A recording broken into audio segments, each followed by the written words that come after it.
Everybody for attending today.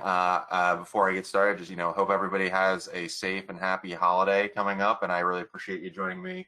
I know everybody's thinking about their turkey and and stuff like that, so hopefully we can provide a little value to you today.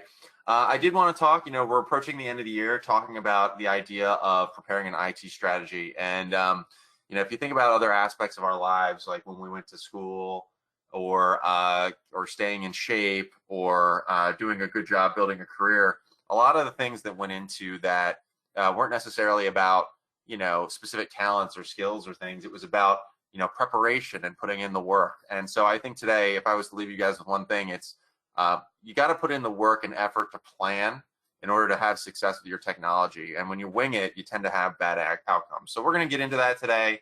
And again, we'll have some Q&A at the end too. So just a brief introduction. If technology is working well for us, we just take for granted like the integral nature of it in our personal and business lives. Think about right now, we're on, everybody's connected on this GoToMeeting today. And I think when you decide to connect, you just assumed, well, I'm going to be connected to the internet. It's totally going to work. The GoToMeeting is going to come up. I'm going to be able to view it. Everything's just going to be fine. We just sort of expect these things to happen. But we've definitely been in places where we found the technology getting in the way rather than helping us. I mean, have you guys ever gone to a webinar before, or maybe a virtual event, and you've connected and all of a sudden the microphone's not coming through and people are muted, or there's background interference, or the screen's not displaying right, or something like that? And then it's sort of like, instead of us looking at technology as something we embrace and something that we use to provide value, technology is now this thing that gets in the way. It's the same sentiment you hear when people talk about the good old days, when it used to be that if I wanted a record, I'd just go to the filing cabinet and get it. I didn't have to worry about someone hacking my filing cabinet. And the problem fundamentally isn't the technology. I mean, technology is really good. There's a reason we've moved on from these old things. The problem is that some people haven't implemented technology or managed technology properly. So we may find ourselves with technology that isn't necessarily quote unquote broken, but may put ourselves at a competitive disadvantage at times. So think about it when you walk into a certain place, maybe it's a competitor of yours, and you find that they have some fancy tablet that they check into, and it's really sleek and fine experience. And then you go back to your office and you think, well, what we do is good. We provide a good service, but we're not quite up to snuff with our competitors. I mean, there's a lot of organizations that are in that position. They've only implemented technology as far as it gets the work done for them, but they don't really use it competitively. The other thing to keep in mind is that our tech could be used against us in the event of a cyber attack. Literally just this morning, we're here in Baltimore. Baltimore County Public Schools is facing a ransomware attack, and now the schools are closed today. Even virtually, they're closed.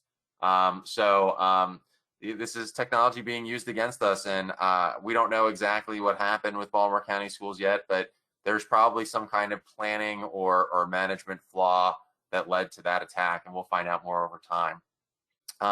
So at the end of the day, really, success with technology is a byproduct of consistent planning and management over the long term. So it's not anything to do with buying the best products in class. You don't have to have the most powerful server or the highest, most expensive firewalls or security equipment to have technology success. What you have to do is implement technology and manage technology in such a way that it's suitable to what your business goals are. And then you have the best possible outcomes, both from investment, security, and productivity perspectives. So anyway, for today's agenda, what we're going to talk about is first defining goals for your organization. There's no successful planning strategy that doesn't define goals. So you can't really plan and create success unless you know what your goals are. Matching the technology to your business needs and goals. So we have to look at, where do we stand now? How's the technology we use work for us, and where could it be better? As well as, what are the things that are out there that go towards that goal? Coming up with some standards of success or failure. How do we know, after we go and make these big technology investments or engage on a plan or do all this stuff over the next year, how do we know that we did a good job? How do we know whether it was successful, or even if it was successful, were the areas that we could have improved? There's also the concept of evaluating potential solutions. I think a lot of people are intimidated by the decision-making process. And so they're hoping that somebody can just come in and say, buy this system or implement this CRM or do this security solution. But reality is that you shouldn't take these decisions for granted. You shouldn't assume that because some product is out there, some service is out there, that that's the solution you should be using just because it's suitable for your industry or someone told you to do it. There has to be an evaluation process. There's always the concept of, well, what kind of budgeting, prioritization, and long-term planning should we do? So we're not going to be able to do everything that we want to do with technology. We're able to do go so far. If some people say, well, what can we do to be more secure? And there's always something, there's always some product we could buy or some strategy we could employ that would make us more secure. But there's all the other side of this, which is that how far can we go with this? There's also the concept of prioritization, making sure that we do the things that matter most first, and then we maybe or on the other hand, tackling things that are easy, maybe they don't provide the biggest value, but they're easy to accomplish and don't cost us a lot of money. And so we'll get into all of that. And then of course Q&A. So again, as we go through this, if there are thoughts that you have about technology, planning, etc., make sure you get them in the chat so we can answer them. So first, defining goals. So when we're defining goals, the goals shouldn't be based on any kind of technology thing itself. It shouldn't be, we're going to go to 256-bit encryption this year, or we're going to implement this RTO, recovery time objective on this backup solution. That doesn't make any sense as a goal. What our goals should be, they should be based on the business outcomes. And then we should figure out what technology steps we need to take in order to reach those outcomes. So they can include improving business processes and maximizing productivity. So think about, we're an IT services company at DP Solutions. And so for us, some of the things that could help us improve our processes are, handling client tickets faster, providing better products and services to our clients, being able to have better, more means of communication to our clients, things like that. I'm sure there are things in your business that you wish you were doing better or could be made more efficient. You need to think about that sort of thing. Protecting information. So this should be a goal for everybody. If you haven't come up with a cybersecurity data privacy strategy, especially in the era of data collection as well as data regulation, which is a big trend, I would say, not just in 2020, but moving forward, you should have some kind of information security data protection goal for the year. There's always the goals of reducing costs or improving revenue. If I can get, again, we'll use DP Solutions as an example. If there's a tool that we employ for all our clients, some sort of agent, a widget, if you will, and I can get that product for 25% less this year, or I can find another solution that takes 50% less time to implement, we should be looking at that stuff. Or if there are products and services that we're not offering right now that could provide us more revenue, we should be looking at that as a goal. There are a lot of products, technology products, that promise to do things like get you better in terms of collecting money from past due accounts, which might be something, especially in the era of COVID, that might be important to you. So think about stuff like that. There's always complying with laws and regulations. And I bring this up because the regulatory and legal landscape for data privacy and data management is continuing to change. Here in Mid-Atlantic region, there's a lot of focus on CMMC right now for defense contractors and people connected to the federal government. I would expect almost every state in the union to have some kind of data privacy law, and of course this will be addressed probably on the federal level as businesses continue to collect more data, for good reasons. Oftentimes, they want to either provide a better service to their customers or be able to market or do whatever.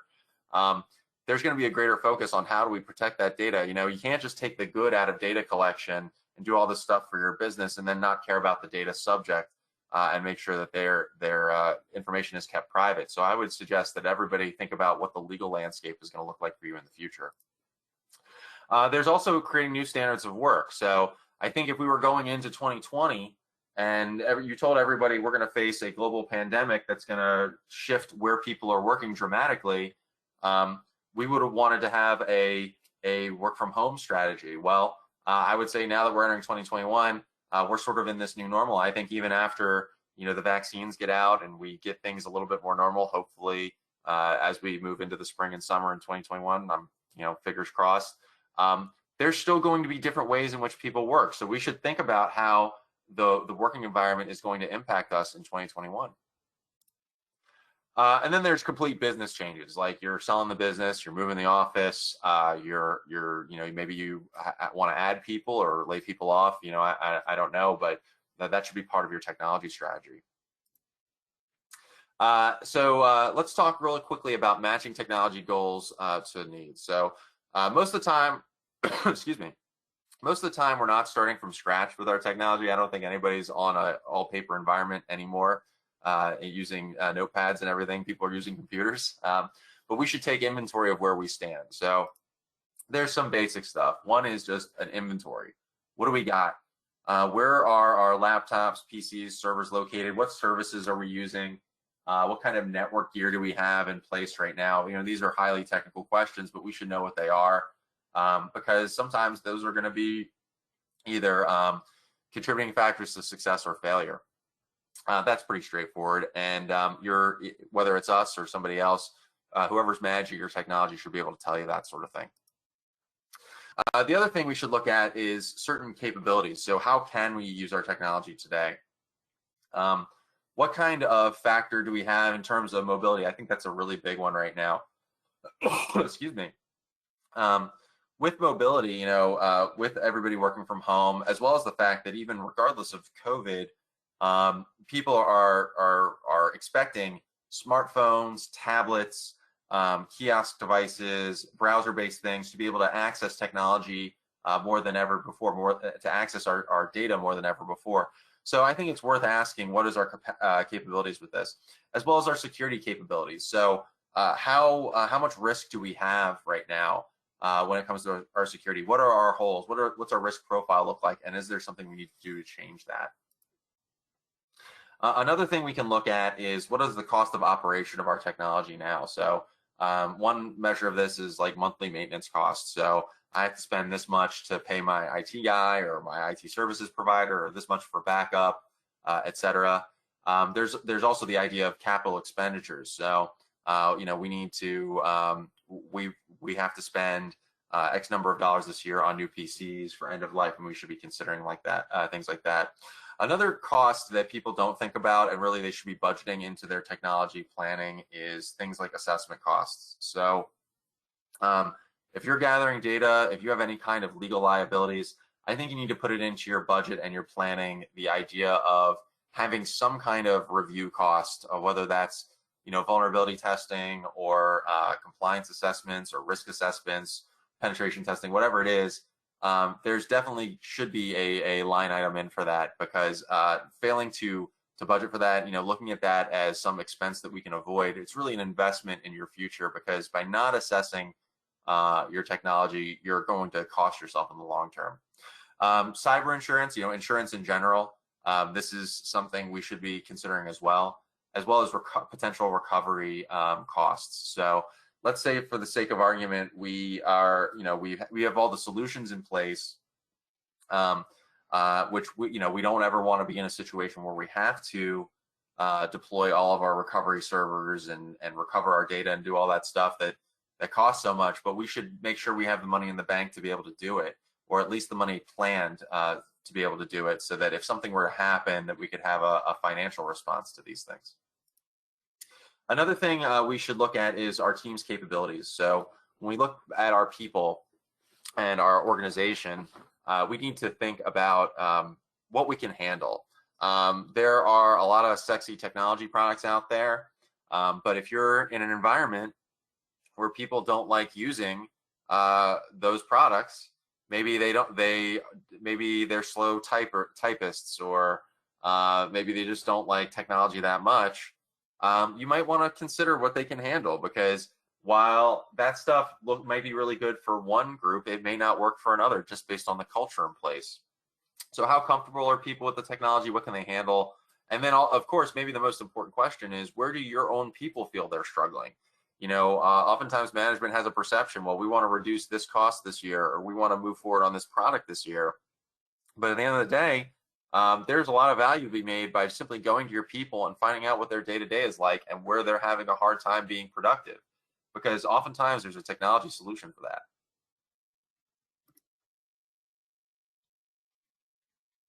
Pardon me, I was just having a sip of water. Metrics of success or failure. So now that we've sort of looked at our goals and come up with some ideas, we can really come up with some measurements of success. I mean, I think this goes along with any part of running a business, which is how do you know that you're doing the right things? How do you know what needs to change unless you have some kind of metric on this? Otherwise, we're just sort of guessing. So first, there's the idea of actual versus expectation. So before we go into making a decision, if we say, let's say for the sake of argument, that one of our goals this year is to move our office, and we're going to, as part of this office move, get everybody new laptops. That's just a made-up project. But let's say that's something we're doing. We should know, for example, what our expectations are, that we're going to implement it in this much time, that it's going to cost this much money, that we're going to allow this much downtime, and this kind of perhaps cleanup after the fact. And then go back once it's all done and say, well, what did it actually look like? Where did we do better than we expected, or worse than expected? A lot of measures for these successes or failure are going to be binary, while others are on a scale, right? If you think about data breaches, if our goal is to have 0 data breaches, that can either work or not work. We can either have one or not have one. But perhaps other measures need to be a little bit more measured. So let's say, for the sake of argument, that we have a goal this year of improving our accounts receivable by 25% by implementing a new billing system. We could go back and figure out exactly how much we had. And let's say our goal was 25%, but we still got 20%. Well, we could call that a failure, I guess, that we only got 20% more in receivables than our 25% goal. Is that a failure? I don't know if we would call it a failure. It's just not exactly what we expected. So we need to keep that in mind. You don't want to throw the baby out with the bathwater, so to speak, just because we didn't do things as best as we thought. There's going to be many factors to consider. So again, you want to think about everything. So think about how the staff feels. Think about how the budget looks. Think about how your customers feel. All of these other things, because some factors are going to go really well and others aren't. So maybe you implement this system and your staff's really happy to use it, and your customers are really happy to use it, but it doesn't operate as fast as you had hoped. Well, we've now considered 3 factors in our success or failure, but our people are happy and our customers are happy. So again, it's not a failure, it's just that we didn't do everything that we thought it might. Another good thing we should do is have some kind of survey. So there's an expectation to allow the leadership to say, this worked, this didn't work. We should be asking, getting outside opinions and diverse opinions about whether something worked. The metrics themselves should be reevaluated like anything else. So let's say you went into the year in 2020 and you said that our goal was to improve receivables by 25%, and then COVID happened and we improved receivables by 15%. And, again, we have to go back and say, is this a success or a failure? And you would say, well, we didn't hit our goal, we didn't hit our metric, but we had a global pandemic that we didn't anticipate, and we still increased by 15%. You don't want to necessarily call that a failure. You need to consider the metric in terms of its context. So keep that in mind. Evaluating potential solutions. So when we go and we're about to make a purchase or make a decision, some decisions are fairly low risk. So for example, if you said to me, hey, Ben, we want to get devices for all our employees, and we're looking at this Dell laptop and this Lenovo laptop. These are both good companies. They make good products. I know everybody has preferences, and there are probably, if you put certain products head to head, one might perform better than the other. But we're not talking about fundamentally different products. These are commoditized devices for the most part, and that's a low risk decision. But other decisions are going to require a lot more analysis and have more uncertainty. So let's say you're going to pick a new CRM for to interact with clients, or you're going to pick a billing system for your office or something like that. There's a lot more unknown about that. You don't know necessarily what the support solution is going to be like. You don't know how well people are going to take to it or how well data is going to migrate into it. So the evaluation process, especially for these high risk decisions, has to be strong. If you're picking out a new application and you're not doing software demos, you're really making a mistake. Now, I think people generally do demos. But one thing I always advise, especially if you're picking maybe an industry-specific application, is ask for a demonstration from a live environment with a real client. So I remember maybe about 10 years ago, I worked with a lot of clients on EMR selections, medical clients who need to pick electronic medical record systems. I would always say, well, I would ask these vendors, what practices around here in Maryland use this tool? What was their experience like? What specialties were using this product? And would they be willing to talk with us? Would they be willing to show us what they do with it? Because it's good to hear this from a salesperson, right? What they think is great. But it's really good to hear what a actual person's experience is like. We go on Amazon when we look at these products. Let's say we want to buy a new coffee machine for our home. We'll look at what people on Amazon write in reviews. I don't understand why more people don't do this with applications where the stakes are much, much higher. We also want to look at features and goal achievement versus costs. So when we go into these decisions, we often have these goals that we picked out. We said we want to do X, Y, and Z. But then when we get into the actual decision-making process, when we start evaluating things, we realize that some of our goals may have been unrealistic. Maybe we weren't ambitious enough. Maybe we could have gotten more features out of the products than we thought. Maybe a product is really perfect for us. It's exactly what we thought, and it checks off all these boxes. It's just so expensive.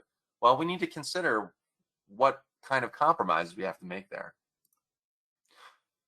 There's security and compliance to evaluate as well. So certain products are not going to be suitable for certain industries, period. So let's say, for the sake of argument, you are a defense contractor.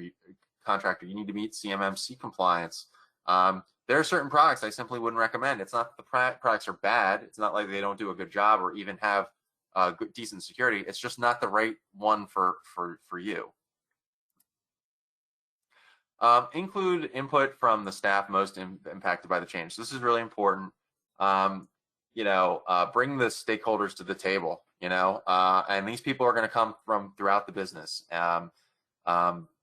You need them to buy in. And when these people buy in to the change, you're also going to have the people that when you make the change are going to advocate for it and help others. So having a really a good group culture decision when we're about to make a change is a great thing.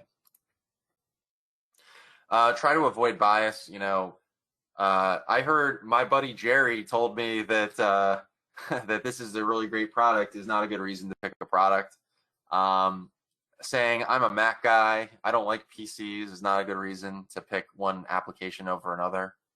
I understand these biases. I understand why people like these products more, but we should look at the decision in terms of its overall impact, not a specific bias that we have going into it. This happens a ton in technology decisions. Of course, you should also consider commitments and terms. So some decisions we're going to have to live with for a while. If you move all of your client data from one database into another, we're not going to go off of that in 3 months because we don't like the product. We're going to have to live with that change for better or worse. It's too difficult to make to move in the other direction. But we should consider what kind of commitments we have to make in order to make a decision, and that's going to have to go in the decision-making process. Last thing we're going to talk about before we get into the end here, the budgeting, prioritizing, and long-term. So how did our expectations get met? I talked about this a little bit before. Are we looking at the right things, and do our goals have to change? this is maybe a good time of year to look at that. What were our goals in 2020, and did we do that? Or were we looking at the right things, and how does that need to adjust? What kind of management and maintenance will our decision require in the long term, and how does it impact our budget? So sometimes we may choose to move from one solution to the other just because of the lower management and lower maintenance. One reason I advocate a lot of clients to utilize software as a service and cloud-based providers is because it removes a lot of responsibilities from them to manage difficult technology decisions. If all of your data exists in SaaS providers or Azure or places like that, it means you don't have to spend the time looking for a local backup solution that may be difficult to manage and implement and could be costly. So those are really good reasons to make certain kinds of decisions in planning. Can we estimate a cost of ownership of the product? So can we look at over the course of the year what our total cost of ownership is? I gave some of those factors a little bit earlier. What factors could change our assumptions? So again, we'll use COVID as an example. I think everybody had an expectation of what their technology was going to look like. But if people moving into 2021 continue to work from home, and we have to make more investments in, say, security or technology or products for them, maybe everybody needs a new webcam, just as a simple example. That could change the assumptions of what our budget's going to look like. And when will we reevaluate our decisions and the factors that went into it? So what's a good time to go back and revisit? I would say at least quarterly we should be looking at our technology and what we're doing. Certainly annually, there's a much broader assessment that we should be performing. Same for what kinds of testing and assessment should we be doing moving forward? So do we need to do vulnerability testing? Do we need to do security assessments, etc.? And what challenges are we expecting along the way? So going into this year, maybe you have a system that's really old and you're going to replace it, but at the same time it's going to be maybe a little rickety. How can we plan for that? Or at least how can we set the expectation that we're going to have to deal with this so that those road bumps aren't a big problem? My conclusion is pretty simple. Failing to plan is planning to fail. It's a total cliche thing, but no decision's ever perfect. We can't anticipate every challenge. The goal is we want to reduce our risks by using a solid business process that's less focused on technology and more focused on the operation. And we just want to make, when we come up with a technology strategy, we want to know at the end of the day that we made sound decisions. No one's going to get upset when something, well, I mean, we're going to get upset, but nobody's going to point the finger when something catastrophic happens that we couldn't have anticipated. But everybody kicks themselves when, and does point the fingers when we have egg on our face because we hit something that we could have avoided. So by following a consistent process that we revisit, we can create a better culture for implementing new technology that our staff feels confident in using. So I think that's a pretty great statement. If we use a process that we're always focused on, if we revisit this, if we're always seeking out feedback, if we're creating a culture of discussion and accountability, I think we're going to have the maximum success that we could have with technology. And again, a lot of these things really have nothing to do with products and services. They have to do with people and what they need. So with that, we're going to wrap it up. Happy to take your Q&A. While those questions are coming in, you see my contact information on the screen. We also have the page up for our virtual meetings webinar that we're going to do next month. As you know, if you've been doing this for a while, for the last webinar of the year, since we don't want to run up against Christmas time, we're going to do it a little earlier, December 16th. We're going to talk a lot about Microsoft Teams. Virtual meetings are going to change. Now that everybody's using Zoom and Teams and all this other stuff, these companies are really going to compete with each other and push for more features. Teams is adding new features constantly. I want to talk about how it's going to look in 2021. We'll talk specifically about Teams, but I'll branch out a little bit to get into how the landscape is going to change, maybe some things that they haven't announced that we can anticipate. And if you're not really using Teams right now or some kind of tool like that, I think you're really missing out. People are still going to want to do virtual meetings in the future. There are a lot of benefits to doing these things. People could do these things better than we've been doing in the past. We're really at a point right now where everybody who has to go out and do virtual meetings should be able to do them competently. And when I say competently, I mean, not fumble with the technology or not know how to share screen when people need to get used to that, because it's really important to provide value to clients and prospects and things like that. So anyway, that's it. Jill, what kind of questions do we have? Okay, thanks, Ben. Again, if you have a question you want to answer, just type it in the question box. We'll go ahead and ask that. First question, what regulations do you think are coming up in the near future? I mentioned it a little earlier. I think you're going to see a big focus on data privacy and on personal information. So justifiably, I think,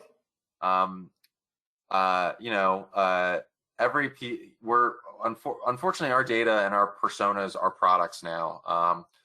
Facebook and LinkedIn and Twitter and all these social media companies, as well as actual, corporations that are out there trying to market to you. Everybody wants to collect information on you and come up with profiles on you. And as we can discuss the scary nature of big data in general, but regardless of that, I believe these companies have a duty to us as individuals to make sure that private information that we trust them with is protected. And so I know this is coming in the state of Maryland. It already exists in a number of states. You have GDPR out there, and for EU citizens, expect data privacy to become a greater focus, and that you're going to be responsible if you're collecting personal information to be able to remove that information from your system if it's asked for, that you provide transparency to individuals that information is being collected on them, that you have things like encryption at rest and in transmission for sensitive data that is personal in nature, and that you back it up so that if people are trusting you with information, that it is protected from loss. That's going to be a big thing. That's not changing. I would say another area that you could see some regulation on is authentication. MFA, multi-factor authentication, has been required for certain compliance standards already. You're going to see it more next year, and not that it's not already out there. Mm-hmm. Okay, great, thank you. Now, how do you think work from home is going to change in 2021? It's a great question. I think, I think work from home is going to continue. The cat's out of the bag, so to speak. There's a realization for some businesses that maybe the office wasn't all that necessary. The expense of having an office space is a lot, and if we can reduce that and be more lean, and maybe recruit people from places that are not our geographic location, even DP Solutions, we actually hired some people out of state to serve to work with us, and it's working out well. You're going to see more of that, and so I would say, you're going to see more people focusing on things like holding people accountable when working remotely, tracking, things like that. I think you're going to see a focus on professionalism when having virtual meetings and virtual conferences. I know maybe this is a personal thing for me, maybe, but it drives me nuts when I hear echo on Zooms. When people can't mute their mics and stuff like that properly, it drives me nuts because I do it so much. I know I'm polite, of course, but I think that's going to be the next sort of your cell phone rang in a movie theater kind of offense. Mm-hmm. So I think that's going to be a big focus. I think you're going to see a bigger focus on making sure that there's device management everywhere. I think there's a huge focus for working from home, getting people functional, making sure that people could log in, and people worried later about how to secure this stuff. And I think now people need to realize that your environment has changed when you have people, half your staff working remotely, so you need to approach your security that way. There's all sorts of trends. I think we're heading to this hybrid world where now it's not even necessarily work from home. It's more like, anytime, anywhere work, and we have to get used to it, and our technology has to suit it. And it's not because of COVID; it's just because of what people's expectations are going to be. And a lot of, and obviously for better or worse too, because that has impacts on our personal freedom. We need to make sure we draw lines and such. But I think it's going to be more like everything's going to be anytime, anywhere. We're going to have to do it, and we're going to have to do it securely. And that's just going to be the way things are moving forward, period. Great. Okay, it looks like we have one more question. What are the top 3 technology recommendations my business should focus on for 2021? So top 3. Sure. So obviously it's going to vary from business to business. I don't know what your business is or what your focus is, but if it were just general recommendations, one would be on any login that you're doing that has access to something sensitive, there has to be multi-factor authentication in place, period, end of story. And I know for this is mostly the case, a lot of our clients are doing this already. It's not a universal thing. Sometimes there's things that get in the way of that, maybe old technology, things like that. But it's got to be a priority because really, I don't think you can trust passwords. Phishing is too pervasive. Credentials get lost and stolen.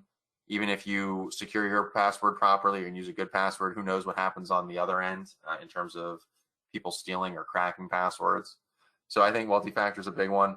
Another thing I would say is that if you're still utilizing, if you're not using some sort of communication system, like a Teams or something like that, to be able to have instant messaging, file sharing, screen sharing, virtual meetings, groups that maybe can collaborate together, I think you're really missing out. Teams is like one of my default applications that I have open all the time, because the fact is when I need information, that's how I can get it quickly. It's how I can share information. It's how I can collaborate. I think everybody should be using it. It's a great tool, and I have it on my phone and everything else. I would really do that. Number 3, if you don't have a security awareness program for your people so that they make good decisions when it comes to security, including phishing testing, I think you should really consider it, because one phishing attack could be ransomware for your organization. I mentioned Baltimore County Public Schools this morning. I don't know how much it's going to cost them to deal with this ransomware incident, but I know it's significant.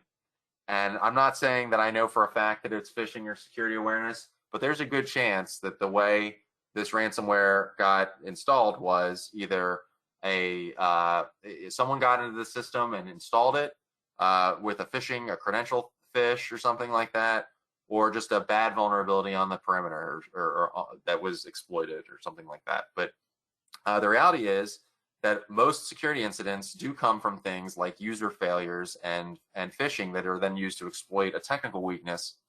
And so if your team isn't getting trained, if your team's not aware of what a phishing email looks like or how to avoid it, it's basically a ticking time bomb when it comes to a security incident.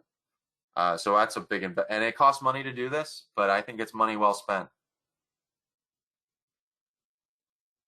Great, thank you. I think that answered it. Looks like that was all the questions that we have. Great. Well, thanks everybody for joining. Really appreciate it. Please be safe this Thanksgiving. Please sign up for the next month's webinar. We'd really love to have you. And take care. Be vigilant out there, and feel free to contact us if you have any questions at all.